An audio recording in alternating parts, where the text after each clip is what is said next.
Gus Nur divonis 4 tahun. Sedangkan saya kemarin baru saja melihat pelaku koruptor yang divonis hanya 2 tahun, hanya 1,6 tahun ya, 1,5 tahun ya artinya ya. Orang komentar sini saja dipantau ya, apalagi nanti proses pemilihan 2024.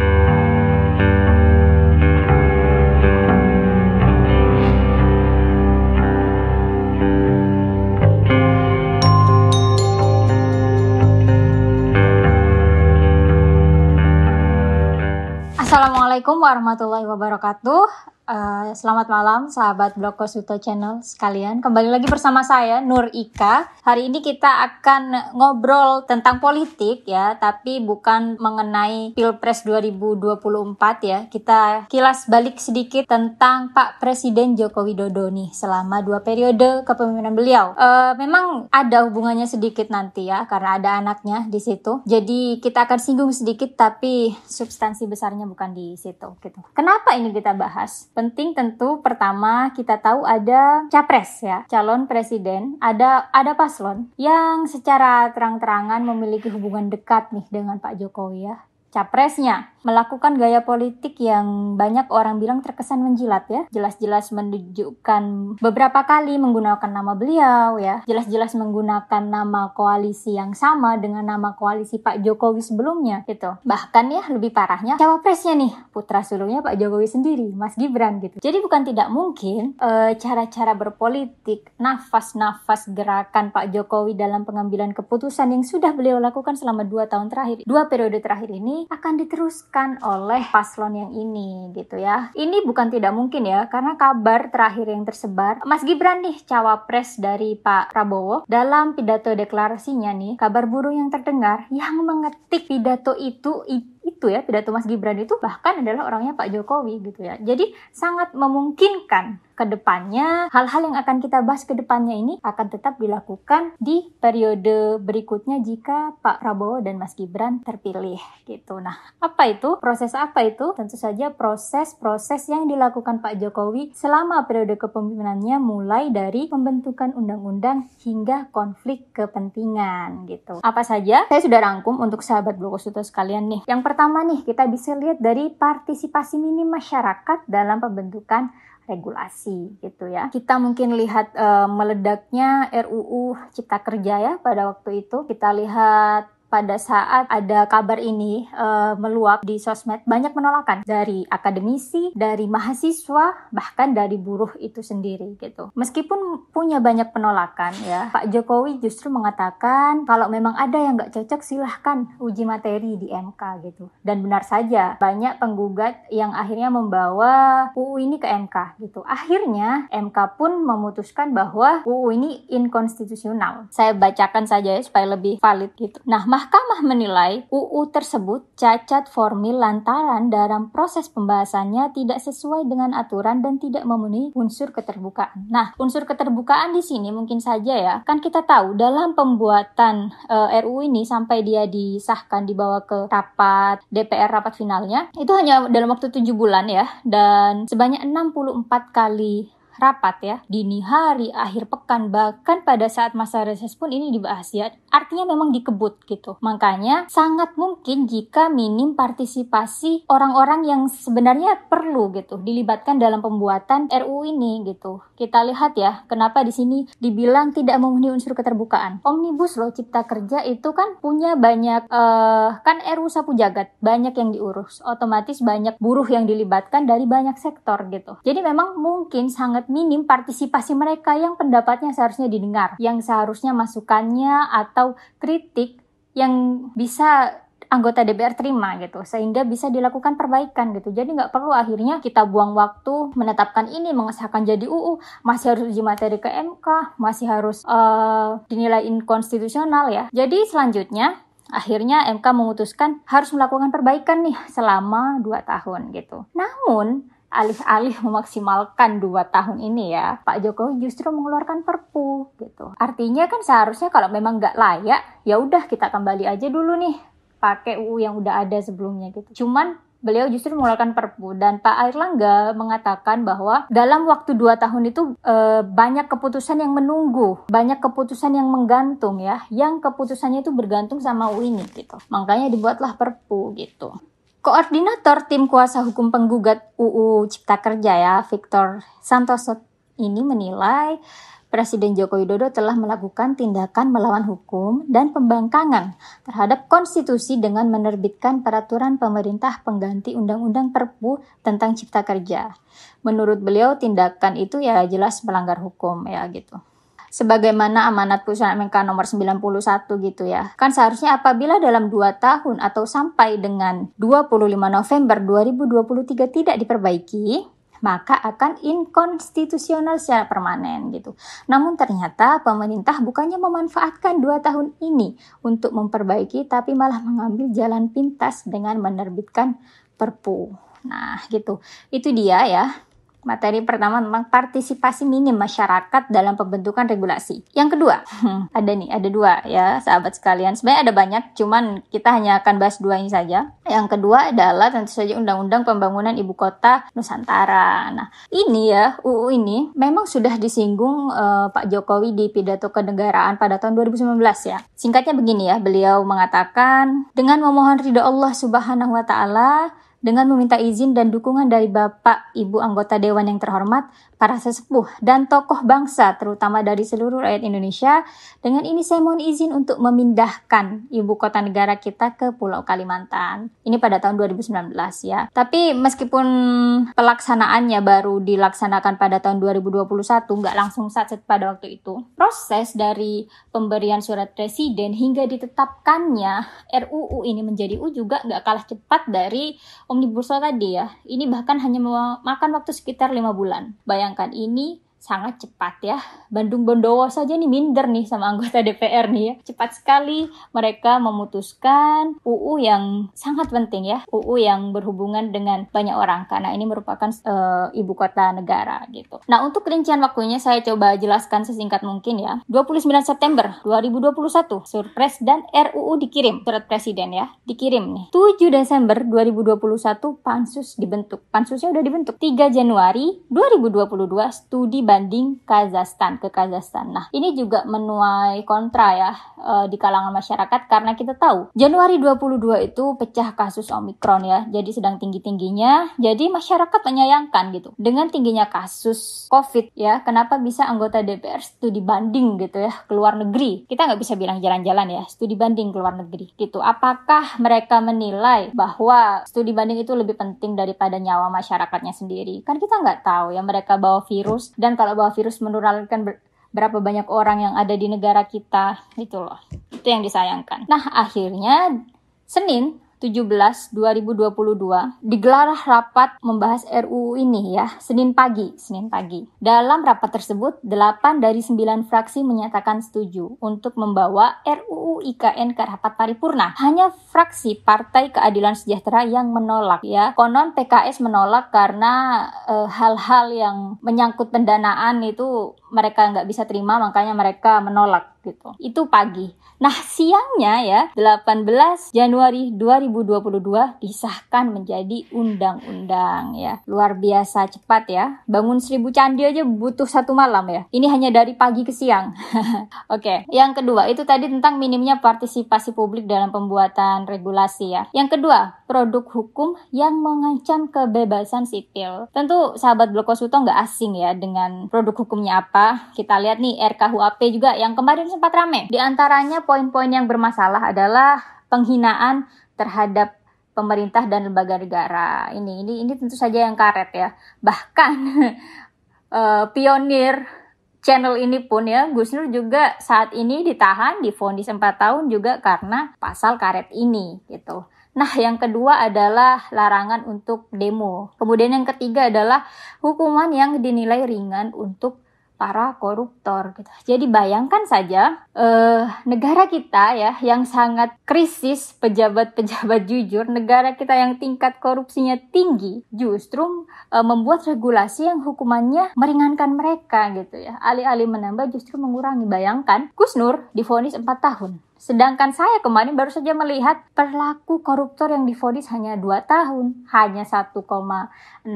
tahun ya, 1,5 tahun ya artinya ya. Coba sahabat Blokosito sekalian bayangkan. Bahkan ya nenek-nenek pencuri sandal atau mencuri mangga dihukum lebih berat gitu ya. Bahkan seleptok yang makan babi membaca bismillah aja dihukum lebih berat ya daripada koruptor ini gitu ya. Selanjutnya, tadi RKUHP, sekarang UU ITE gitu. Nah, UU ITE ini memang seksi ya, sudah banyak kecaman dari masyarakat gitu.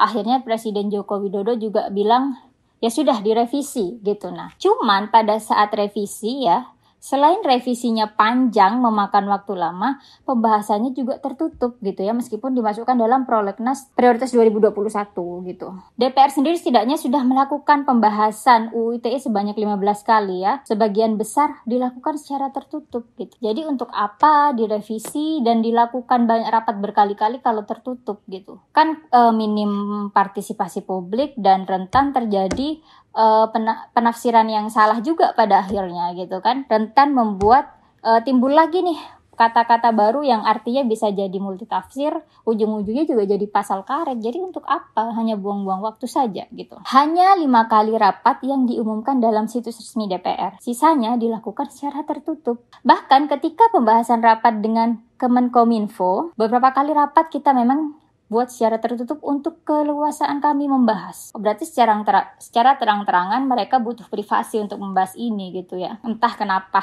gitu ya.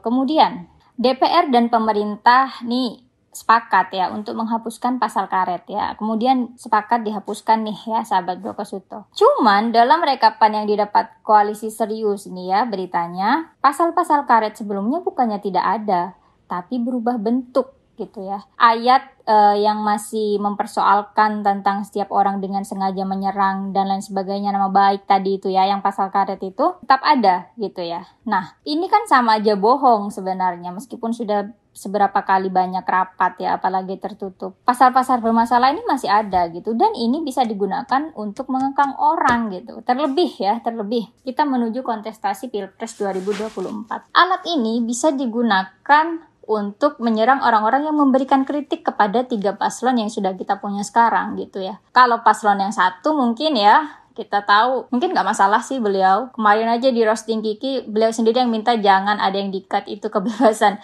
berbicara, jadi nggak masalah. Nah, yang 2 yang lainnya nih perlu kita pertanyakan gitu. No hard feeling ya, ini pendapat saya aja. Ya. Kemudian yang ketiga adalah konflik kepentingan. Nah, mungkin selama periode pertama Pak Jokowi, kemudian periode kedua, meskipun beliau menaikkan putranya menjadi wali kota, menaikkan menantunya menjadi wali kota melalui pemilihan yang adil, masyarakat belum melihat itu adalah sebuah konflik kepentingan. Meskipun ada sebenarnya, cuman banyak masyarakat yang mengingat ya udahlah kan dipilih juga gitu. Kan caranya juga adil gitu. Sebenarnya kan tidak. Naluri kita tahu tidak gitu. Banyak keuntungan yang mereka dapatkan ketika mereka mencalonkan saat ya bapaknya menjadi presiden, ayah mertuanya menjadi presiden. Tapi ya sudahlah, itu kesampingkan. Yang paling dekat baru-baru ini adalah tentu saja Mas Gibran. Tadi saya sudah singgung di awal, kita akan pelan-pelan masuk ke dalam pembahasan kontestasi 2024 sedikit ya. Ini dia Mas Gibran. Nah, kita tahu Mas Gibran ini kan lolos melalui peraturan yang tiba-tiba disahkan di MK gitu. Kita bilang ini politik dinasti, tapi pendukungnya bilang, ataupun ya orang-orang yang bahkan mungkin tidak mendukung bilang, politik dinasti dari mana gitu kan. Mungkin kita nggak bisa secara saklek melihat pengertian dinasti di sini gitu ya. Kita harus benar-benar melihat bahwa Mas Gibran bisa lolos maju karena ayahnya presiden. Mas Gibran bisa lolos maju karena punya paman di MK gitu ya. Ya meskipun sekarang pamannya sedang melakukan pemeriksaan dengan MK, tapi apa juga gunanya. Yang melantik ketua MK juga Pak Anwar Usman sendiri ya. Ini semacam dagelan sebenarnya. Cuman ya sudahlah. Kita nggak bahas itu malam ini. Yang perlu teman-teman garis bawahi adalah politik dinasti itu sangat dekat dengan korupsi ya, sangat dekat. Meskipun mungkin ini nggak baik, Cuman banyak orang yang menganggap baik Solo. Solo dinilai semakin baik ketika Mas Gibran menjadi wali kotanya. Tentu saja gitu, karena kemarin saya sempat baca ada nepotisme anggaran ke Solo gitu. Lebih jelasnya saya bacakan beritanya ya. Jadi warga Solo yang kemarin sempat saya lihat komentar-komentarnya merasa Solo semakin baik dipimpin Mas Gibran, saatnya anak muda memimpin. Tentu saja Solo semakin baik karena pada era Gibran, Solo tampak menjadi epicentrum pembangunan ya. Dari transportasi, infrastruktur, sampai pariwisata. Salah satunya revitalisasi kawasan Pura Mangkunegaran yang didukung oleh Kementerian BUMN. Dan ada lagi yang lain gitu ya, tapi itu tadi saya bacakan. Jelas gitu ya, jadi nepotisme anggaran itu ada. Cuman sayangnya, mungkin karena saking tingginya kasus korupsi di negara kita ini, masih ada orang-orang yang membenarkan bahwa yang penting gak dikorupsi. Itu kan cacat logika ya menurut saya ya. Sesuatu yang salah dibenarkan hanya karena sesuatu itu nggak terlalu fatal di negara kita gitu. Membenarkan yang salah hanya karena tidak terlalu salah gitu. Hanya karena tingkatan kesalahannya rendah gitu. Atau hanya karena hal itu masih bermanfaat untuk orang meskipun nggak adil. Kemudian yang kedua, majunya Mas Gibran dengan posisi Pak Jokowi menjadi presiden rentan akan terjadi kecurangan gitu. Nggak bisa kita bohongi ya. Ini masih ada beritanya, saya bisa bacakan. Ketika anak presiden maju pemilu, ada potensi abuse of power karena presiden masih pemegang kendali penuh sampai hari H pencoblosan. Hal ini terbukti ya teman-teman. Saya mendengar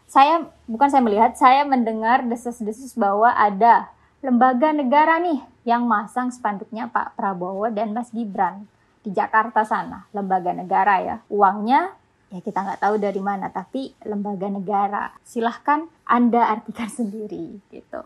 Kemudian, ya selayaknya orang tua yang nggak rela anaknya dijelek-jelekkan, dinilai sinis sama orang lain.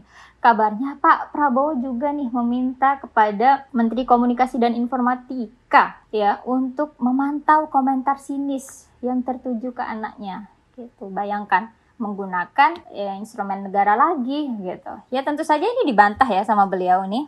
Pak Budi Ari mengatakan bahwa Presiden Jokowi meminta untuk memantau hoax dan sentimen negatif yang menyerang calon presiden dan wakil presiden di berbagai platform digital. Ya, jadi untuk seluruh paslon katanya, nggak hanya untuk anaknya saja. Anda percaya atau tidak, saya serahkan kepada sahabat Blokosito lagi. Nah, gitu. Kemudian, yang terakhir, mengenai Mas Gibran ya. Lolosnya Mas Gibran menjadi cawapres hanya merupakan sebuah awal yang bisa dibilang kecurangan. Curang tidak juga ya. Karena secara hukum sah, Prof Mahfud juga bilang begitu ya. Cara yang culas untuk maju gitu. Nah, karena udah terlanjur basah, udah terlanjur kotor, nggak mungkin dong beliau ini ya, bapak ini tidak mengusahakan anaknya untuk menang. Ya kan, sahabat bisa menalar sendiri untuk itu.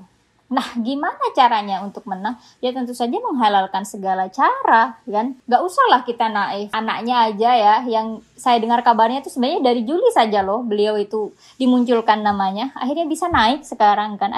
Artinya belum lama. Diusahakan segala cara. Ini bukan rencana-rencana lama ternyata gitu. Apalagi memenangkan beliau nanti 2024, tentu bukan hal yang tidak mungkin ya. Kasih sayang orang tua itu sepanjang masa ya. Orang komentar sini saja dipantau ya, apalagi nanti proses pemilihan 2024, bukan tidak mungkin beliau mengupayakan segala cara menggunakan lembaga negara, bukan tidak mungkin gitu loh. Kemudian dengan naiknya Mas Gibran ya, dengan dilihat bagaimana beliau menggunakan segala cara meloloskan anaknya meskipun cara-caranya tidak benar. Kemudian jika terjadi kecurangan, paslon lain ya ingin gugatnya kemana? Ke MK. Ya teman-teman bisa lanjutkan sendiri lah akhirnya kan. Di MK ada siapa gitu. Sampai sekarang belum jelas juga nasibnya ketua MK itu kan. Jadi ini rencana yang matang. Meskipun sebenarnya Mas Gibran namanya muncul ke permukaan sebagai cawapres itu baru ada sekitar bulan Juli. Lolosnya Mas Gibran juga merupakan fakta bahwa orang-orang di belakangnya ini melakukan segala cara gitu untuk bisa meloloskan dia gitu. Apalagi hanya untuk memenangkan. Semuanya pasti akan dilakukan gitu. Bahkan kalau mau lebih ekstrim ya, saya pernah dengar dari Bung Faisal Assegaf ya. naiknya Gibran nih jadi cawapres dengan cara yang seperti itu merupakan bukti bahwa terjadi kecurangan di pemilu 2019. Bayangkan, itu sebenarnya ekstrim banget kan. Cuman ya udah. Kita antisipasi saja di 2024. Tadi saya sempat singgung bahwa sudah ada lembaga negara yang masang spanduknya Pak Prabowo dan Mas Gibran, lembaga negara. Ada juga Kominfo ya yang dibantah, cuma bukan tidak mungkin memang benar begitu gitu ya. Kemudian nggak hanya sampai di situ, kotak suara juga nih yang kemarin sempat saya lihat ternyata dari kardus lagi. Jadi sangat mungkin terjadi banyak kecurangan. Saya rasa juga Pak Prabowo nih nggak akan lah bela-belain kesannya gantung diri nih kalau nggak benar-benar nggak bisa menang dengan menggait Mas Gibran, kalau nggak ada jaminan yang benar-benar akan menjamin iya Pak Prabowo naik gitu kan. Pak Prabowo cerdas lah, patriot ya. Jadi semua pasti sudah beliau pikirkan. Selanjutnya nih, konflik kepentingan yang lain. Dugaan pejabat yang juga berbisnis di pertambangan di Papua gitu. Nah, untuk pembahasan ini, sahabat Blogosito Channel sekalian, saya ingin menegaskan bahwa nggak masalah pejabat punya bisnis ya. Artinya beliau-beliau ini ingin mencukupi kemampuan finansialnya sendiri. Akhirnya mengurangi resiko untuk korupsi ya. Kita tahu banyak ya mereka ini yang korupsi. Artinya saya melihat jika memang mereka ingin berbisnis itu bagus. Yang tidak bagus adalah menggunakan jabatannya, memanfaatkan jabatannya untuk directly meluruskan bisnisnya. Nah ini yang banyak terjadi gitu ya. Kemarin sempat viral kan kasusnya Lord of the Rings yang dilaporkan gitu kan. Karena kasus pertambangan, dugaan kasus pertambangan gini. Yang jadi masalah kan ketika Anda menjadi pejabat, ternyata Anda dengan mudahnya nih meloloskan peraturan-peraturan, izin-izin perusahaan-perusahaan yang semestinya perlu diperbaiki lagi aturannya, perlu melihat lingkungannya, amdalnya gimana gitu. Nah, dengan naiknya Anda menjadi pejabat itu kan bisa mulus. Harusnya ada 9 step yang harus dilewati, step penting ya, bukan step tidak penting yang bisa menimbulkan korupsi ya. Salah satu penyebab kenapa ada cipta kerja bukan itu. Step-step mengenai perizinan yang memang penting gitu. Itu kan bisa dengan Anda muluskan gitu ketika Anda menjadi pejabat terkait yang berhubungan langsung dengan perusahaan itu. Nah, itu terjadi di era Pak Jokowi. Sahabat Blogosito Channel sekalian, hal-hal yang sudah saya jelaskan tadi ya, DNA-nya, nafas-nafasnya ya, gerakan-gerakan proses-proses tadi itu bisa terulang kembali, sangat mungkin terulang kembali jika paslon yang saya sebutkan tadi menang gitu atau naik gitu ya. Karena secara terang-terangan tadi saya udah bilang capresnya menggunakan gaya politik menjilat ke Pak Jokowi, cawapresnya sejelas-jelas senyata-nyatanya anak sulungnya yang naik dengan cara yang kurang benar gitu. Nah, pada akhirnya kita semua mesti melihat dengan benar dari ketiga paslon ini. Sebenarnya nggak ada yang baik ya. Saya bilang nggak ada yang 100% jujur, nggak ada yang tidak terikat dengan kepentingan elit sama sekali. Tidak ada ya. Semuanya punya utang ke partai ya, 20% itu gitu. Jadi mereka punya utang yang harus dilunasi, yang entah dengan cara yang gimana gitu. Tapi kita sebagai warga negara Indonesia tentu saja harus memilih yang keburukannya paling minim ya, yang keburukannya paling kecil. Dan tentu saja bagi Anda yang menginginkan perubahan seperti saya, yang menginginkan hal-hal yang tadi, yang tidak mengenakan tadi, tidak dilanjutkan, tentu harus melihat dengan jelas siapa yang sebenar-benarnya secara terang-terangan tidak akan meneruskan nafas-nafas gerakan yang salah ini, DNA yang salah ini. Baik sahabat Blogosito Channel sekalian, selamat beristirahat ya. Jika Anda ingin menyampaikan hal, kritik, masukan atau yang lain, silakan tinggalkan pendapat Anda di kolom komentar. Billahi taufiq wal hidayah. Wassalamualaikum warahmatullahi wabarakatuh.